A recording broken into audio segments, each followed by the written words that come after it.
Hello, Kelly here, and I'm going to be reading chapter 13 of The Secret Garden, titled I Am Colin. Mary took the picture back to the house when she went to her supper and she showed it to Martha. Said Martha with great pride, I never knew our Dickon was as clever as that. There's a picture of a missel thrush on her nest, as large as life and twice as natural.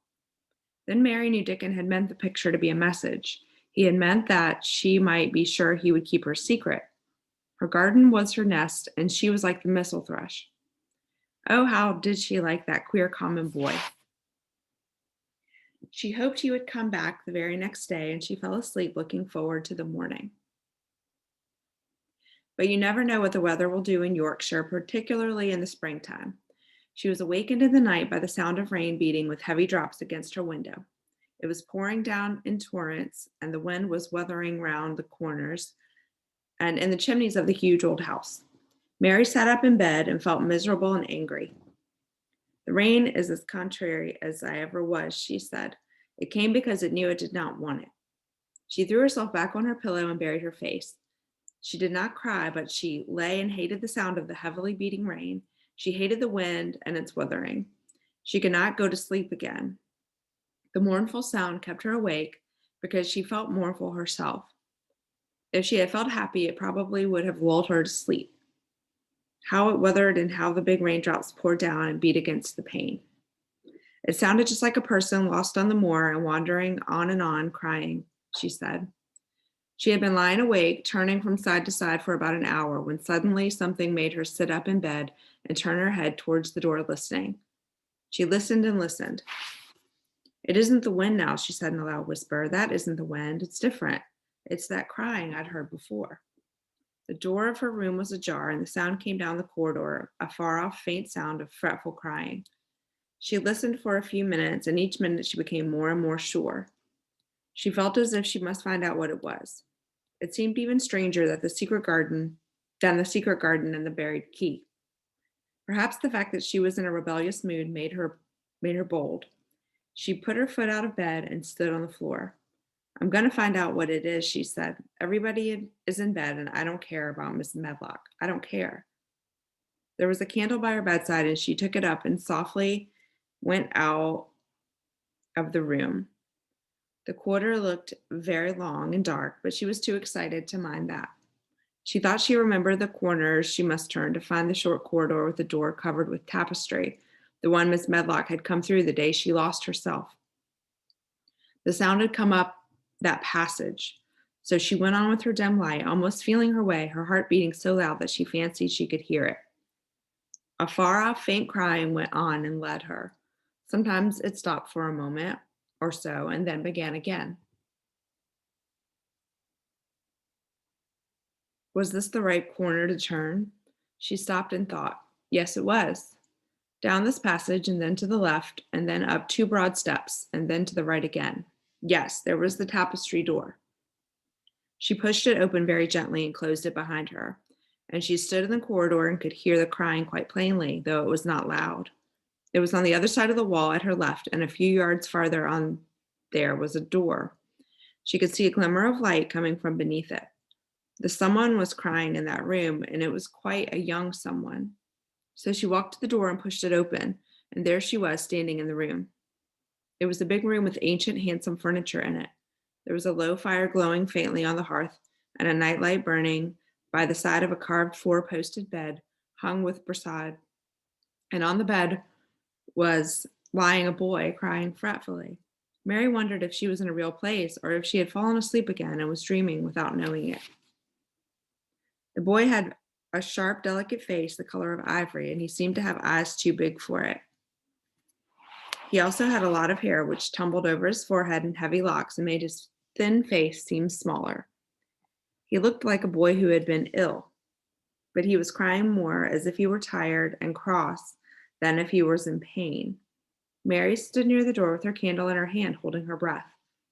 Then she crept across the room and she drew nearer. The light attracted the boy's attention, and he turned his head on his pillow and stared at her, his gray eyes opening so wide that they seemed immense. Who are you? He said at last in a half-frightened whisper. Are you a ghost? No, I'm not, Mary answered, her own whisper sounding half frightened. Are you one? He stared and stared and stared.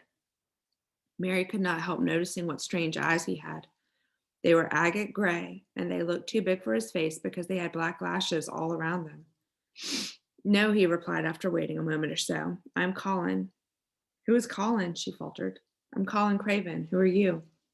I'm Mary Lennox. Mr. Craven is my uncle. He is my father, said the boy. Your father, gasped Mary. No one ever told me he had a boy. Why didn't they? Come here, he said, still keeping his strange eyes fixed on her with an anxious expression. She came close to the bed and he put his hand out and touched her. You are real, aren't you? He said. I have such real dreams very often. You might be one of them. Mary had slipped on a woolen wrapper before she left her room and put a piece of it between his fingers. Rub that and see how thick and warm it is, she said. I will pinch you a little if you like to show you how real I am. For a minute I thought you might be a dream too. Where did you come from? He asked. From my own room. The wind weathered, so I couldn't go to sleep, and I heard someone crying, and I wanted to know who it was. What were you crying for? Because I couldn't go to sleep either, and my head ached. Tell me your name again. Mary Lennox. Did no one ever tell you I had come to live here? He was still fingering the fold of her wrapper, but he began to look a little more as if he believed in her reality. No, he answered, they daren't. Why? Asked Mary. Because I should have been afraid you would see me. I won't let people see me and talk me over.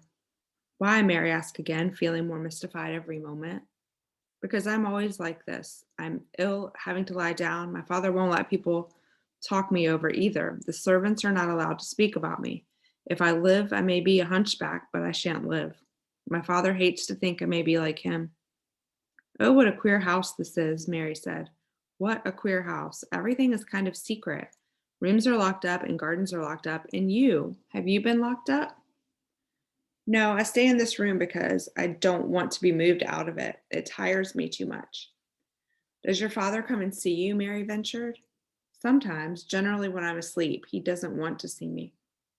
Why? Mary could not help asking again. A sort of angry shadow passed over the boy's face.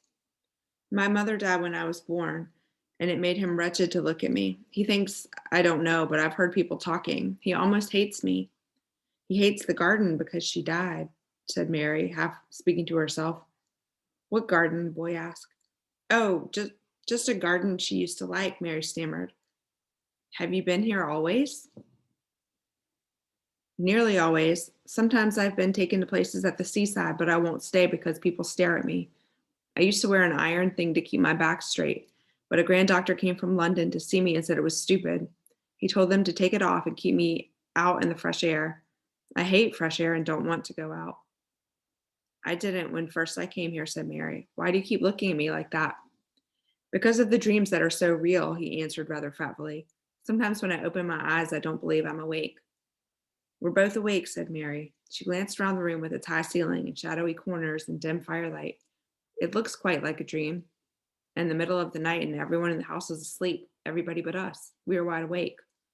I don't want it to be a dream, the boy said restlessly. Mary thought of something all at once. If you don't like people to see you, she began, do you want me to go away?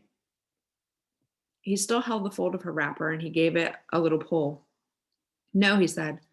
I should be sure you were a dream if you went.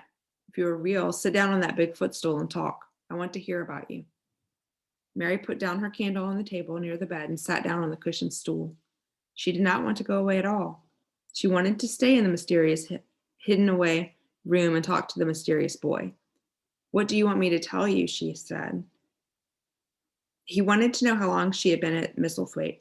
He wanted to know what corridor her room was on. He wanted to know what she had been doing, if she disliked the moor as he disliked it, where she had lived before she came to Yorkshire. She answered all these questions and many more, and he lay back on his pillow and listened. He made her tell him a great deal about India and about her voyage across the ocean. She found out that because he had been an invalid, he had not learned things as other children had. One of his nurses had taught him to read when he was quite little, and he was always reading and looking at pictures in splendid books. Though his father rarely saw him when he was awake, he was given all sorts of wonderful things to amuse himself with. He never seemed to have been amused, however. He He could have anything he asked for and was never made to do anything he did not like to do. Everyone is obliged to do what pleases me, he said indifferently. It makes me ill to be angry. No one believes I shall live to grow up. He said it as if he was so accustomed to the idea that it had ceased to matter to him at all. He seemed to like the sound of Mary's voice. As she went on talking, he listened in a drowsy, interested way. Once or twice, she and he lay back on his pillow and listened. He made her tell him a great deal about India and about her village across the ocean. Oh, sorry. Once or twice she wondered if he were not gradually falling into a doze. But at last he asked a question which opened up about a new subject. How old are you? He asked. I am 10, answered Mary, forgetting herself for the moment. And so are you. How do you know that? He demanded in a surprised voice. Because when you were born, the garden door was locked and the key was buried, and it has been locked away for 10 years. Colin half sat up, turning toward her, leaning on his elbows. What garden door was locked? Who did it? Where was the key buried? He exclaimed, as if he were suddenly very much interested. It was the garden Mr. Craven hates, said Mary nervously. He locked the door. No one knew where he buried the key. What sort of a garden is it? Colin persisted eagerly. No one has been allowed to go into it for 10 years, was Mary's careful answer. But it was too late to be careful. He was too much like herself. He too had had nothing to think about, and the idea of a hidden garden attracted him as it had attracted her. He asked question after question. Where was it? Had she never looked for the door? Had she never asked the gardeners? They won't talk about it, said Mary. I think they have been told not to answer questions. I would make them, said Colin. Could you? Mary faltered, beginning to feel frightened. If he could make people answer questions, who knew what might happen? Everyone is obliged to please me. I told you that, he said. If I were to live, this place would sometime belong to me. They all know that. I would make them tell me.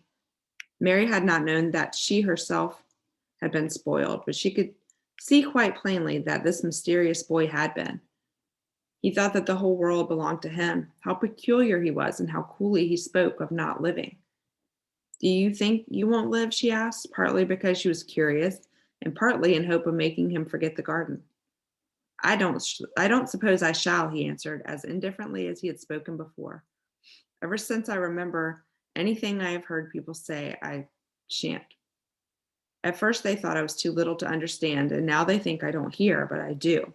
My doctor is my father's cousin. He is quite poor, and if I die, he will have all Misselthwaite when my father is dead. I should think he wouldn't want me to live. Do you want to live? Inquired Mary.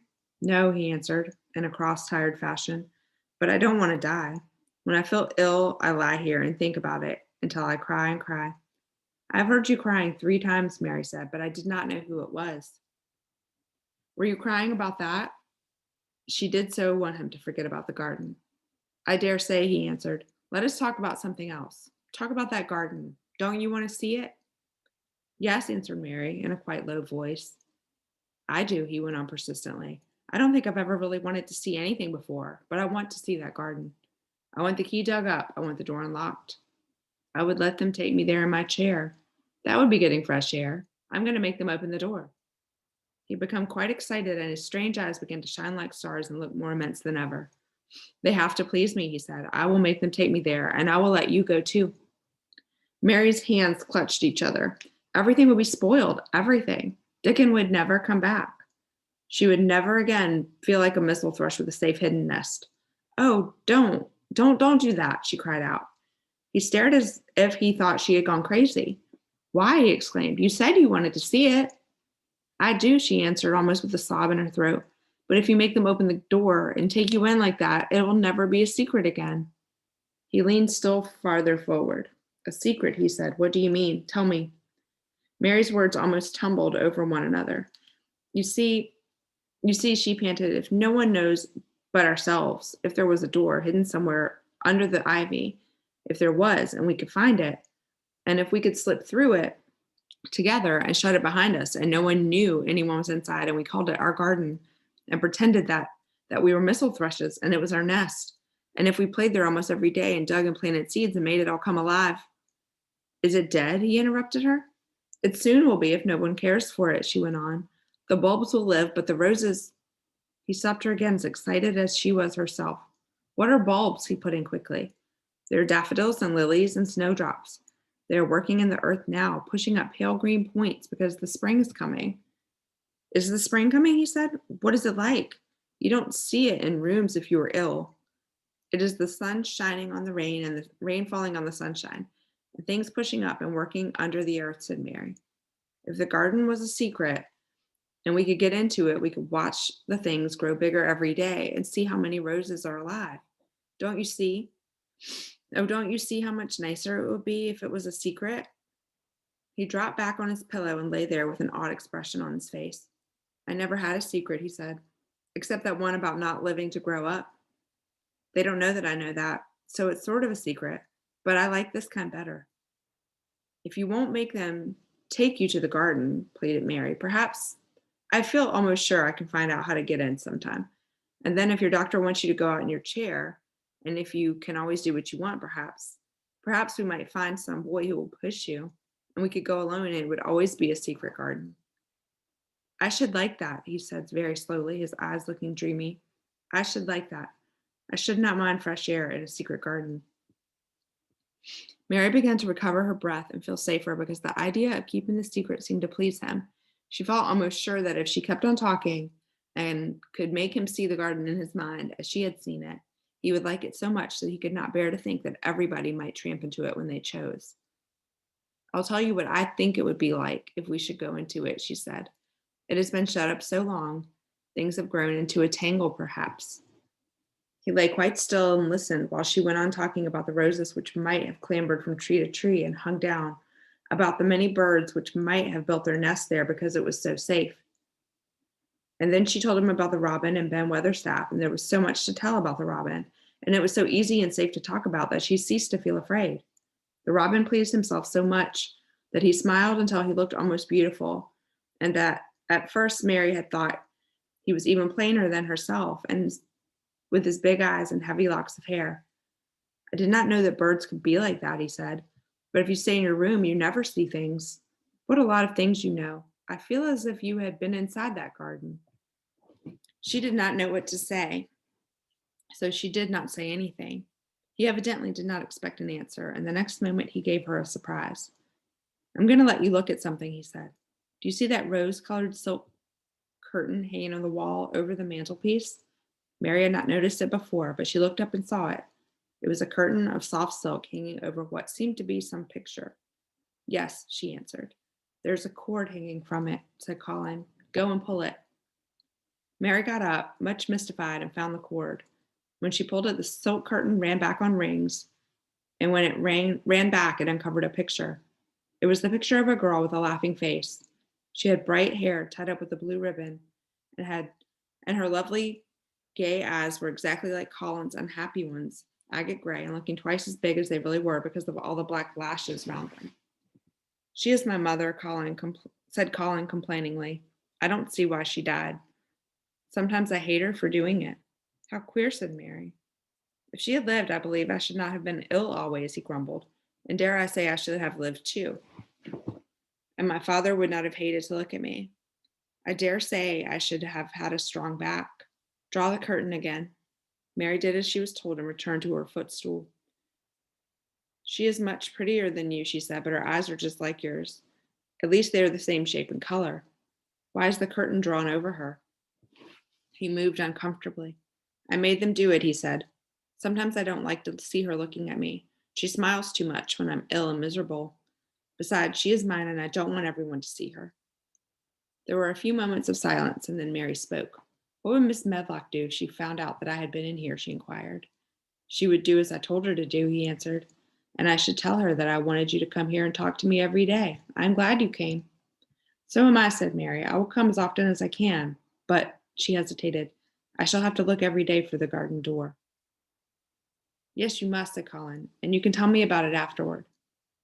He lay thinking a few minutes, as he had done before, and then he spoke again. I think you shall be a secret too, he said. I will not tell them until they find out. I can always send the nurse out of the room and say that I want to be by myself. Do you know Martha? Yes, I know her very well, said Mary. She waits on me. He nodded his head toward the outer corridor. She is the one who is asleep in the other room. The nurse went away yesterday to stay all night with her sister, and she always makes Martha attend to me when she wants to go out.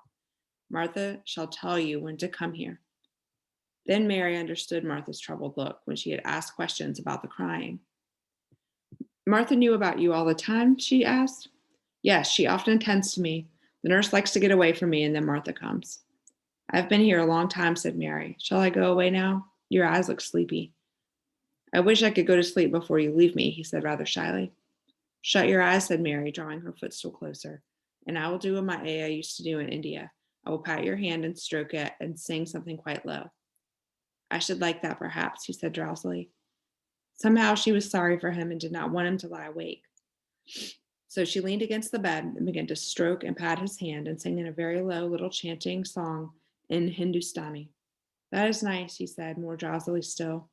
And she went on chanting and stroking, but when she looked at him again, his black lashes were lying close against his cheeks, and his eyes were shut, and he was fast asleep.